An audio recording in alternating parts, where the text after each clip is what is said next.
ఇందిరమ్మ ఇల్లు ఇవ్వలేదని ఓ వ్యక్తి సెల్ టవర్ ఎక్కి నిరసన తెలిపాడు. ఈ ఘటన మహబూబాబాద్ జిల్లా తానంచెర్లలో చోటు చేసుకుంది. గ్రామానికి చెందిన రాములు అనే వ్యక్తి సెల్ టవర్ ఎక్కాడు.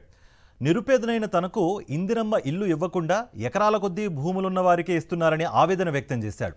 అధికారులు ప్రభుత్వ నిబంధనలను తొంగలోకి తొక్కి అన్యాయం చేస్తున్నారని వాపోయాడు.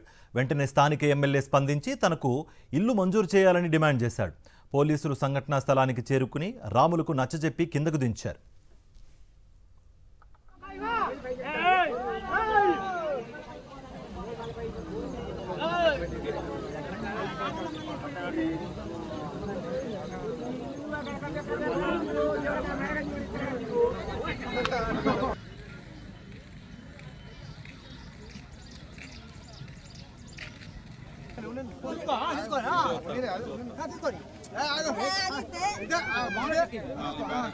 ప్రభుత్వ నియంతృత్వాన్ని ప్రశ్నిద్దాం. సాక్షి టీవీపై జరుగుతున్న దమనకాండను అడ్డుకుందాం. తెలుగువారి మనస్సాక్షి సాక్షి టీవీ. సాక్షి టీవీ ప్రసారాల కోసం వెంటనే మీ లోకల్ కేబుల్ ఆపరేటర్ని సంప్రదించండి.